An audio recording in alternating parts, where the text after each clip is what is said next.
Okay, so we've discussed a lot about degrees as a measurement for angles. There's another measurement called radians. We're going to be using this at least equally as much. So the way that a radian is defined is that your radius, whatever your radius may be, when that matches your arc length, okay, so our radius here is r, our arc length coming around is r. My arc length isn't quite to scale. Maybe I should have gone a little bit farther up, but you have the idea here. That angle measure right there is 1 radian. So when your radius matches your arc length, that angle of rotation is 1 radian. Okay, so this is a different type of measurement other than degrees. Degrees, we just named 360 for a full circle and divided it up from there. This one's defined a little bit differently. It's defined based on the radius of the circle. Okay, so there's our 1 radius, our 1 radian. Okay, and then we also know that if we went all the way around the circle, the circumference is 2 pi r. So over here, if we do 1 full rotation, our arc length, or distance around, is 2 pi r. Remember that from geometry. Okay, well, what is theta going to be then? Well, we have this arc length right here is r, and to get all the way around, we'd have to do 2 pi of them to get the 2 pi r. So that means we would have 2 pi of these thetas. So theta is 1 radian. If we go around 2 pi of them, then that means that 1 rotation is going to be 2 pi radians.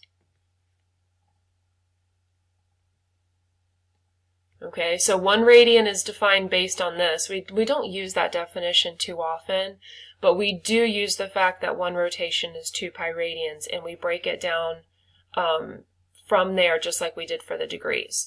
So the degrees, remember, were 0 degrees, 90 degrees, 180 degrees.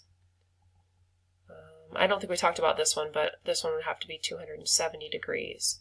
And then we would come back around to 360 degrees. And we could keep going from there in multiples of 90. Okay, now if we're going to do this in terms of radians, the same idea. I'm going to switch to red here.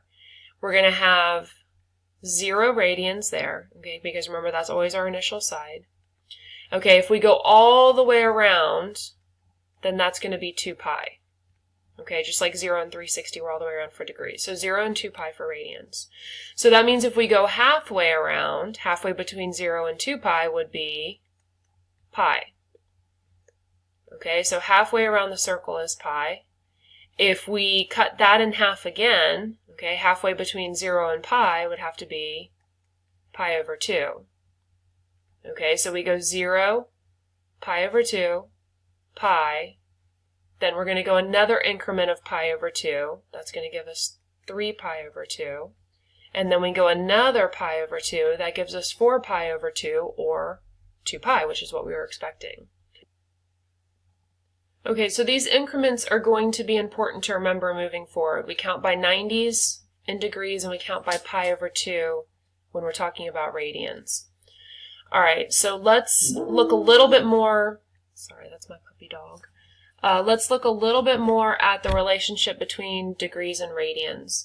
So we can use any of these. Oh, I erased pi over here. Let's leave that in.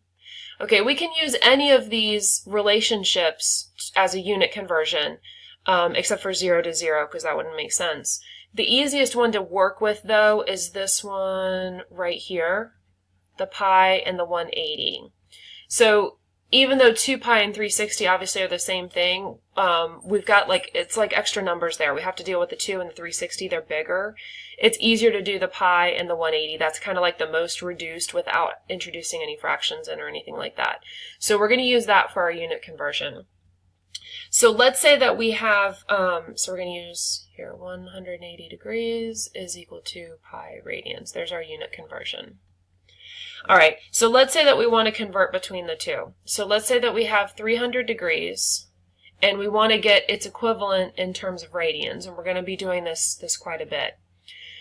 So if you remember how to do unit conversions, you want to cancel out the units just like you would cancel out numbers.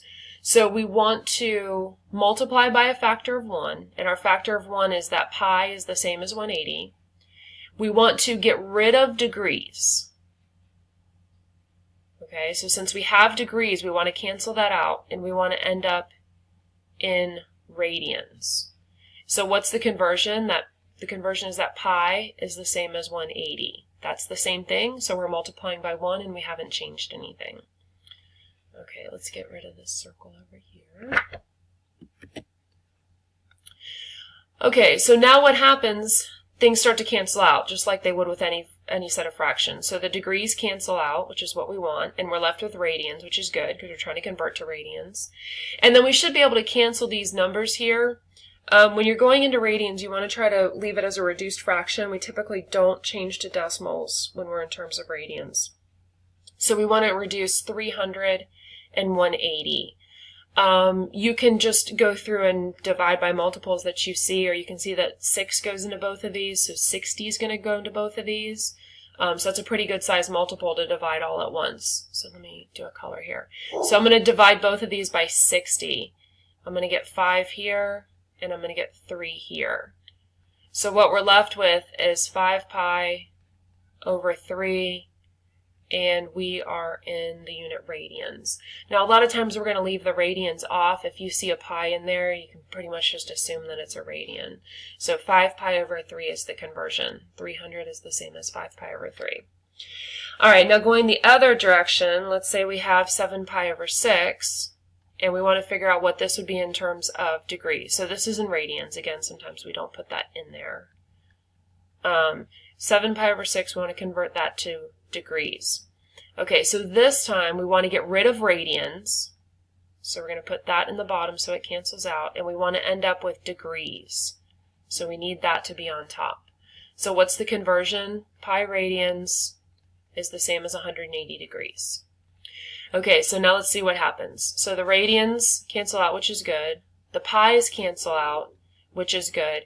And we've got 7 times 180 over 6. Now this one you could cancel out. It cancels out pretty nicely. Going into degrees, we do commonly end up with decimals, so it's okay to use your calculator on this one if it doesn't cancel out nicely. So this one we can cancel. 6 goes into 180, and we're left with 30. So we've got 7 times 130 is 210, and we are in degrees. You can write out degrees, or you can just do a little degree symbol. Okay, so that's the idea for unit conversion, is that you want to use that factor whichever way you want. Either cancel with degrees or cancel with radians, and then get your final answer.